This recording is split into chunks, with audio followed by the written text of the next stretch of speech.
Dear students, 10th standard ಮ್ಯಾಥ್ಸ್ನ KSEAB release ಮಾಡಿರ್ತಕ್ಕಂಥ model paper ಒನ್ನಲ್ಲಿ 30th ಕ್ವಶನ್ಸು ಇವತ್ತು ಡಿಸ್ಕಷನ್ ಮಾಡೋಣ. ನಾವು ಸ್ಪೆಷಲ್ ಪ್ರಾಬ್ಲಮ್ ಮಾತ್ರ ನಾನು ಡಿಸ್ಕಷನ್ ಮಾಡ್ತಾ ಇದ್ದೀನಿ. ಇನ್ನು ಈಸಿ ಪ್ರಾಬ್ಲಮ್ಸ್ ಎಲ್ಲ ನೀವು ಮಾಡ್ಕೊತೀರ ಅಂತ ನನ್ನ ಭಾವನೆ. ಇಲ್ಲಿ 30th ಕ್ವಶನ್ನು ಪ್ರಾಬಬಿಲಿಟಿಗೆ ಸಂಬಂಧಪಟ್ಟಂಗೆ ಈ ರೀತಿ ಇದೆ.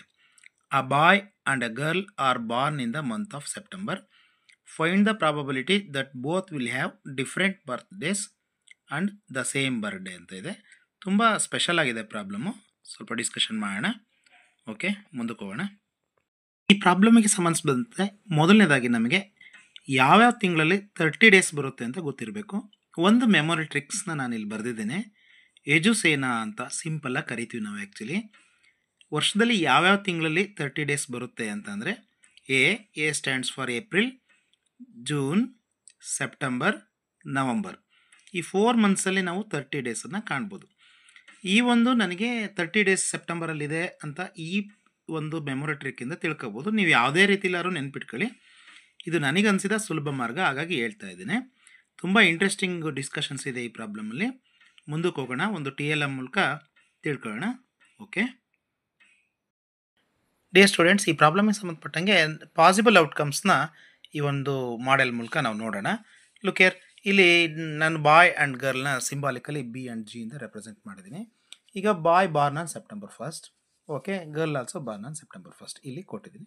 ಸೊ ಪಾಸಿಬಲ್ ಔಟ್ಕಮ್ಸು ಒಂದು ಹೇಳ್ತಾ ಇದ್ದೀನಿ, 1,1 ಅಂತ ಅಂದ್ಕೊಳ್ಳೋಣ. ಸೊ ಸಿಮಿಲರ್ಲಿ ಚೇಂಜ್ ಆಗ್ತಾ ಹೋಗುತ್ತೆ. ಈಗ ಬಾಯ್ದು ಚೇಂಜ್ ಮಾಡ್ತಾ ಹೋಗ್ತೀನಿ. ಬಾಯ್ ಬಾರ್ನ್ ಆನ್ ಸೆಪ್ಟೆಂಬರ್ 2nd, ಅವಾಗ ದ ಪಾಸಿಬಲ್ ಔಟ್ಕಮ್ಮು 1,2 ಆಯಿತು. So similarly girl boys on September 3rd and girl born on September 2nd. So possible outcome change ಆಯಿತು, 2,3. ಅಂದರೆ ದಿಟ್ ಮೀನ್ಸ್ 2,3 ಅಂದರೆ ಡಿಫ್ರೆಂಟ್ ಬರ್ಡೇ. ಗರ್ಲ್ದು ಸೆಪ್ಟೆಂಬರ್ 2 ಆಯಿತು, ಬಾಯ್ದು ಸೆಪ್ಟೆಂಬರ್ 3rd ಆಯಿತು. ನೋಡಿ, ಈಗ ನಾನು ಗರ್ಲು 3 ಇದು ಮಾಡ್ತಾ ಇದ್ದೀನಿ. ಸೊ ಇಟ್ ರೆಪ್ರೆಸೆಂಟ್ಸ್ 3,3 ಅಂದರೆ ಹ್ಯಾವಿಂಗ್ ಸೇಮ್ ಬರ್ಡೇಟ್ಸ್. ಈ ಥರ ಚೇಂಜಸ್ ಆಗ್ತಾ ಹೋಗುತ್ತೆ ಅರೇಂಜ್ಮೆಂಟ್ಸು. ಆ್ಯಕ್ಚುಲಿ ಇಂದಿನ ಸಿಲೆಬಸ್ ಪರ್ಮುಟೇಷನ್ಸ್ ಅಂತಲ್ಲಿ ತುಂಬ ಚೆನ್ನಾಗಿ ಡಿಸ್ಕಷನ್ಸ್ ಇತ್ತು. ಅದೇ ರಿಲೇಷನ್ಸ್ ಇಲ್ಲಿ ನಾವು ನೋಡ್ಬೋದು. ಹಾಗಾದರೆ ಪಾಸಿಬಲ್ ಔಟ್ಕಮ್ಸ್ ನಾವು ಇದನ್ನೇ ತೋರಿಸ್ತಾ ಹೋಗೋಕ್ಕಾಗಲ್ಲ. ಹಿಂಗೆ ಅಪ್ ಟು 30th ಡೇಟ್ ತನಕ ಬರ್ತಾ ಚೇಂಜಸ್ ಎಲ್ಲ ಆಗ್ತಾ ಹೋಗುತ್ತೆ. ಈಗ ನೋಡ್ರಿ, ಬಾಯ್ ಚೇಂಜ್ ಆಗ್ತಾ ಹೋಗುತ್ತೆ, ಬಾಯ್ದು ಸೆಪ್ಟೆಂಬರ್ 5th ಮಾಡಿದೆ, ಈ ಥರ ಎಲ್ಲ ಚೇಂಜ್ ಆಗ್ತಾ ಹೋಗುತ್ತೆ. ಹಾಗಾದರೆ ಪಾಸಿಬಲ್ ಔಟ್ಕಮ್ಸು ಎಷ್ಟಾಗುತ್ತೆ ನೋಡೋಣ, ಅದನ್ನು ನಂಬರ್ ಆಫ್ ಎಸ್ ಎಷ್ಟಾಗುತ್ತೆ ಅಂತೇಳಿ. ಓಕೆ, ಸೆಪ್ಟೆಂಬರಲ್ಲಿ 30 ಡೇಸ್ ಇರೋದ್ರಿಂದ ಬಾಯ್ ಬಾರ್ನ್ ಫ್ರಮ್ 1 to ಡೇಟ್ 30 ಅಲ್ಲಿ ತನಕ ನಾವು ತಗೋಬೇಕಾದ್ರಿಂದ ಅದನ್ನು 30 ಅಂತ ತಗೋಣ. ಗರ್ಲ್ ಆಲ್ಸೋ, ಗರ್ಲ್ದು ಪ್ರಾಬಬಿಲಿಟಿ ಅದೇ ಥರ ಇರೋದ್ರಿಂದ ಗರ್ಲ್ದು ಕೂಡ 30 ಅಂತ ತೆಗೆದುಕೊಳ್ಳೋಣ. ಹಾಗಾದರೆ possible of outcomes number of S sample out space ಎಷ್ಟಾಗುತ್ತೆ ಅಂದರೆ 30 × 30, ದಟ್ ಮೀನ್ಸ್ 900. ಓಕೆ, ಈ ಥರ 900 ಎನ್ ಆಫ್ ಎಸ್ನ ನಾವು ಕಂಡುಹಿಡ್ಕೋಬೇಕು ಈ ಪ್ರಾಬ್ಲಮಲ್ಲಿ. ದಿಸ್ ಈಸ್ ದ ಸ್ಪೆಷಾಲಿಟಿ ಅಂತಂದರೆ ಬಾಯಿ 1 to 30ವರೆಗೂ, ಗರ್ಲು 1 to 30ವರೆಗೂ ತಗೊಂಡ್ರೆ ನಾವು ಈ ಥರ ಪರ್ಮುಟೇಷನ್ಸ್ ಅಂದರೆ ನಂಬರ್ ಆಫ್ ಅರೇಂಜ್ಮೆಂಟ್ಸ್ನ ಈ ಥರನೇ ಮಾಡ್ಕೋಬೇಕಾಗತ್ತೆ. ಹಾಗಾದರೆ ಮುಂದಕ್ಕೆ ಪ್ರಾಬ್ಲಮ್ಗೆ ಹೋಗೋಣ. ನಾನು ಅರ್ಥ ಮಾಡ್ಕೊಳ್ಳೋ ದೃಷ್ಟಿಯಿಂದ ಸೆಕೆಂಡ್ ಪ್ರಾಬ್ಲಮ್, ಇದರಲ್ಲಿ ಕೊಟ್ಟಿರ್ತಕ್ಕಂಥ ಸೆಕೆಂಡ್ ಪ್ರಾಬ್ಲಮ್ನ ನಾನು ಫಸ್ಟ್ ತಗೊತಾ ಇದ್ದೀನಿ. ದ ಸೇಮ್ ಬರ್ಡೇ ಅಂತ, ಇಬ್ಬರು ಸೇಮ್ ಬರ್ಡೇ ಹೊಂದಿರತಕ್ಕಂಥ ಪ್ರಾಬಬಿಲಿಟಿ ಎಷ್ಟು ಅಂತೇಳಿ.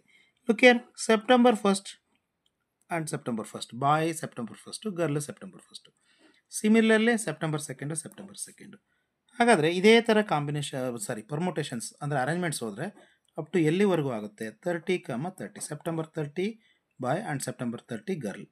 ಹಾಗಾದರೆ ಇಲ್ಲಿ ನಾವು ನಂಬರ್ ಆಫ್ ಈವೆಂಟ್ನ ನಾನು ಏನಂತ ಅಂದ್ಕೋಬೋದು ಇದನ್ನು ಅಂತಂದರೆ that means 30. Okay, probability second ಪ್ರಾಬ್ಲಮ್ಗೆ ಏನಾಗುತ್ತೆ? P of E is equal to N of E divided by N of S ಆಗುತ್ತೆ. That means 30 divided by 900. Okay, 0 cancel, 3 1s 330 sir. The probability is 1/30 for second problem. ನಿಮಗೆ ಅರ್ಥ ಮಾಡ್ಕೊಳ್ಳೋ ದೃಷ್ಟಿಯಿಂದ ನಾನು second problem first ಹೇಳಿದೆ.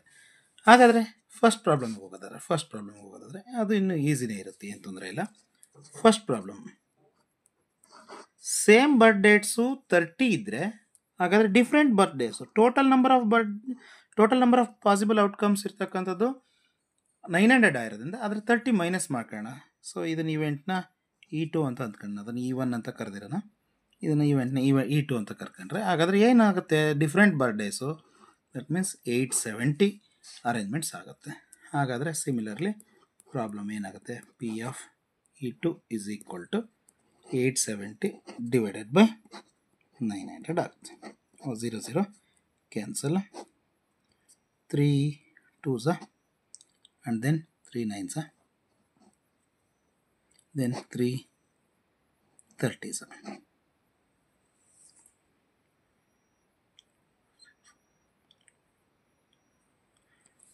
Okay, the final answer is 29/30. ಈ ಥರ ನಾವು ಆನ್ಸರ್ನ ನೋಡಬೇಕು. ಸೊ ಅರ್ಥ ಆಯಿತು ಅಂತ ಭಾವಿಸ್ತೀನಿ. ನನ್ನ ಈ ಒಂದು ಪ್ರಯತ್ನ